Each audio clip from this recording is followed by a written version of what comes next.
ሰላምና ጤና ባላችሁበት ቦታ ሁሉ ይብዛ የተወደዳችሁ የያሮስ ሁለት ቤተሰቦቻችን ኦርቶዶክሳውያን እንዴት አላችሁ? እንዴት ቆያችሁ? እንዴት ሰነበታችሁ? ያሮስ ሁለት ተጀምሯል። በዛሬ በያሮስ ሁለት የምንመለከተው ጉዳይ ከበርሜል ቅዱስ ጊዮርጊስ ቤተክርስቲያን ጋር በተገናኘ ነው። ከሰሞኑ እንግዲህ የበርሜል ቅዱስ ጊዮርጊስን ነገር ስናደምጥ ስንከታተል እንደነበር የሚዘነጋ አይደለም። ከዛ ጋር በተገናኘ እንግዲህ ያሉ መረጃዎችን በስፋት እንድንቃኘው እወዳለሁኝ። ምክንያቱም የጉዞ ቦታዎች ላይ ብዙ ነገሮች ይደመጣሉ፣ ይሰማሉ። ስውሯ ማርያም ላይ የነበረው ነገር ስናደምጥ ነበር። አሁን ደግሞ በበርሜል ቅዱስ ጊዮርጊስ ቤተክርስቲያን ላይ ከጋዜጠኛ ነጋሽ በዳዳ ጋር በነጋሽ ሚዲያ እንዲሁም በሌሎች ሚዲያዎች ላይ የተሰሙ ያሉ መረጃዎች አሉ። እሱን ነው ማስደምጣችሁ። የጉዞውን የሚያዘጋጁ አስጓዦች ጋር በተገናኘም ያሉ የተሰሙ ያሉ መረጃዎች አሉ። እነሱ ምንድናቸው የሚሉትን ሰፋ አድርገን እናቀርብላችኋለን። በቀጥታ እንግዲህ የነሱን መረጃ አድምጠን እንመለሳለን። ባህር ዳር ላይ የምናርፍበት ቦታ የቤተ ክርስቲያን አዳራሽ ነው የምናርፈው። ግን በአንድ መኪና 4000 ብር ከፍለን ነው የምናሳድረው ህዝቡ። ለማን ነው የምትከፍሉት? ለቤተ ክርስቲያኑ ለምናሳድርበት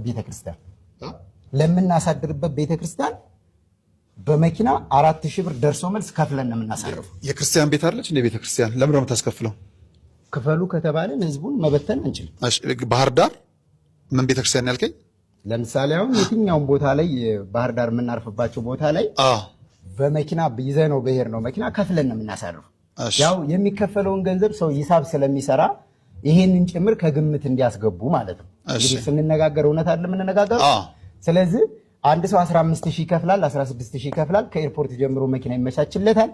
ቤተክርስቲያን ሄዶ ያርፋል። እዛ ቤተክርስቲያን ስላደሩ ግን ክፍያ ማለት ወጪ የለባቸውም ብለው እንደ ሆቴል እንዳልጋ የማያስቡ ሰዎች ሊኖሩ ይችላሉ። ግን እኛ በመኪና ደርሶ መልስ ከፍለን ነው የምናሳርፈው። ከዚህ በፊት የተለያዩ የልማት ስራዎችን እንሰራለን ብላችሁ ገንዘብ ስትሰበስቡ ነበር። ያ ገንዘብ የት ገባ? ለምሳሌ እንደ አንድነት ሲነሳ ከነበረው 50 ለወንድ 50 ለሴት ሽንት ቤት ጀምሮ ይላል እዚህ ኮሜንት ላይ አሁን ካነበብ ነውና ቅድም የተሰበሰበው ገንዘብም ቅድም የሚሉ ነገሮች ናቸውና አካውንቶችስ በማን ነው የሚሉት? እነዚህ ነገሮች እናንሳ። አሁን ለምሳሌ እኛ ሽንት ቤት ይሰራል ብለን ያስጀመረው ፕሮጀክት የለም። መኪና ውስጥ የሚጠየቅነው ሰው የለም። በቪዲዮም የሰራ ነው የለም። አጥር እናሳጥራለን ብለን ገንዘብ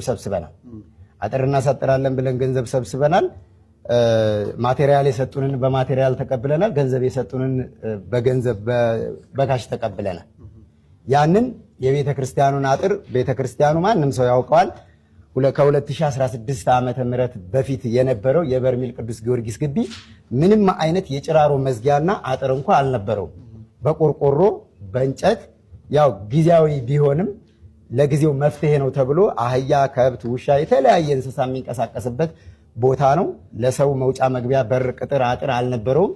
ያንን አጥር በቻልነው መጠን በመሬት እያሰፋች በምትሄድበት በኩል በሚነሳ በቆርቆሮና በእንጨት አጥረናል። ቤተክርስቲያኒቷ የራሷን መጀመሪያ ድንበሯን አስከብራ ወሰኗን ጠብቃ የራሷን መሬት ካስከበረች በኋላ ከዛ ደግሞ ከግለሰቦች ጋር እየተስማማች እየገፋች እያሰፋች ስትሄድ ያን ቆርቆሮ አጥር እያነሱ ወደሚገዙት ወይም ወደ በስጦታ መልክ ከሆነ ወደ ቤተክርስቲያኒቷ ተጨማሪ ቦታ አጥሩ መንፏቀቅ እንዲችል ተብሎ በቆርቆሮና በእንጨት በጊዜያዊነት አሳጥረናል።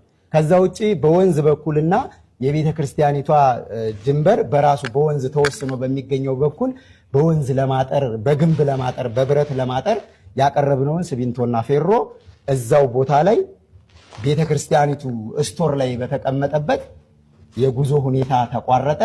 ክረምት ላይ ቤተ ክርስቲያኒቷ ራሷ ላስጀመረችው ሽንት ቤት ፌሮውንም ሲሚንቶውንም ተጠቅመዋለች።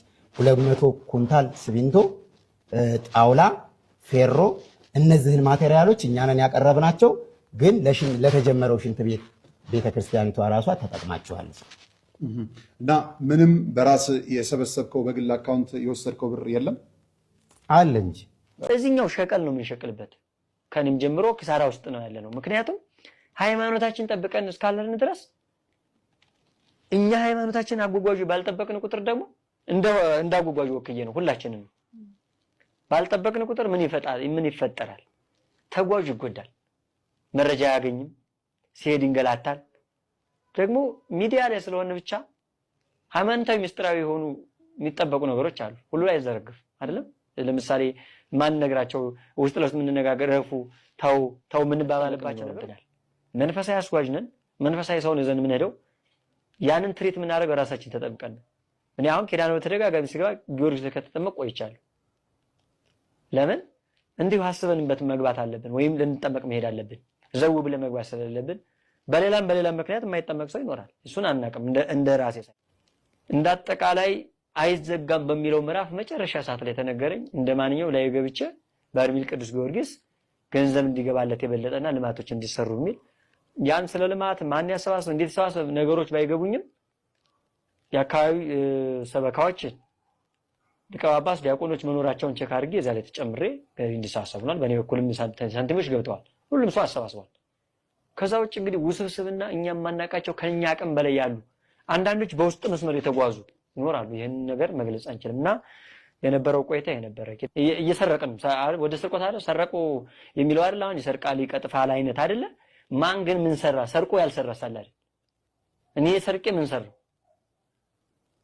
መቼም ለሰው ብቻ አንጥለውም ሸክሙን አይደል። እኔም እያንዳንዳችንም እዛ ቦታ እየሄድን ተጠያቂ ነን። ጉዞ ሁሉ ልተው እችላለሁ። ለምን ጉዞ ባህሪው ምንድነው?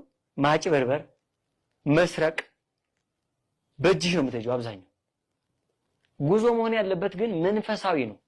አድርሰሽ የምትመልሽው አርክተሽ ስትመልሽ የምትሰጪው ሃይማኖታዊ ይዘሽ የምትጠብቂበት ነው መሆን ያለበት። ጉዞ ግን ሳየው ሽኩቻ፣ ጥላቻ፣ ጫራታ ያለዛ አታድጊም።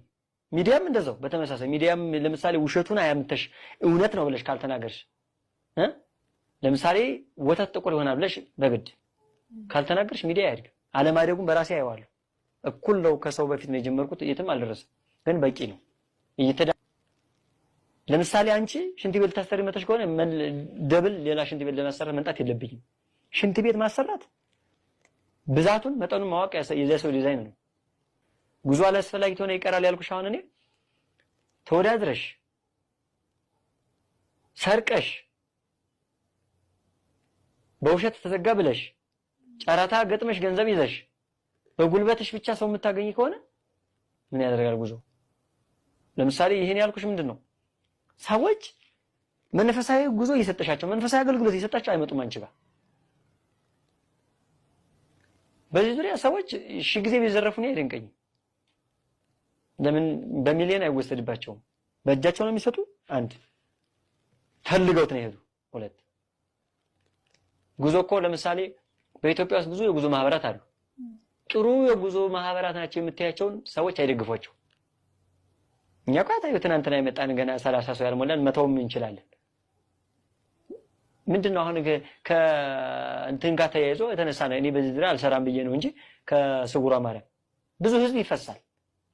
በጉዞ ዙሪያ ተነሳ፣ በቲክቶክ ተባለ አሸነፉ እንዴ? አዲስ ነገር ምን መጣ? ምንም የመጣ ነገር የለም። ጉዞ ለምን መንፈሳዊ አይሆንም? መዋቅሩ ለምን የተስተካከለ አይሆንም ካልሽ አንደኛ መጀመሪያኛ መንፈሳዊ አይደለም። አጓጓዥ ሰዎች አብዛኛው ይሄ ዝም ብሎ ዱርዬው ነው የሚያመላልስ። አረቂ ቤት የሚውለው ሁላ ትንሽ እንኳን ማይረግም ቢኖረን ትንሽ ደግሞ አባቶች ቢኖሩን እኔም ይመልሁን ለምሳሌ ከኔ በላይ አንደኛው ቃሲስ መሆን አለበት፣ የቤተክርስቲያን ሰው መሆን አለበት፣ ሰንበት ተማሪ መሆን አለበት። ትንሽ ብናቅ ጨረሰም ይመን ስለሆነ አይደለም ይመን ነው ደግሞ የሚያቅ የሚያስተናግድ አለ። ግን ቅልቅል ብንሆን አሁን አብዛኛው አስጓዥ ማየት ትችያለሽ ዝም ብሎ ከመርካቶ ብድግ ብሎ ይዞልቅ። ስለዚህ ምንድነው የተወደዳችሁ ቤተሰቦቻችን በበርሜል ቅዱስ ጊዮርጊስ ቤተክርስቲያን ላይ ያሉትን ነገሮች ነው በጥቂቱ የተከታተልነው። የምታውቁ ደግሞ ኮሜንት አድርጉልኝ። ወንድማችሁ መብራቱ ነኝ። ያሮስን ምርጫችሁ አድርጉልኝ። ላይክ እና ሼር በማድረግ ሰብስክራይብ በማድረግ 120 ሺህ እንድረስ አጋርነታችሁን አሳያልኩኝ። ተሰነባበትኩ። ሰናይ ቆይታ ይሁንላችሁ። ያሮስ የእናንተም የኛም ነው። ወንድማችሁ ልዑል መብራቱ ነኝ።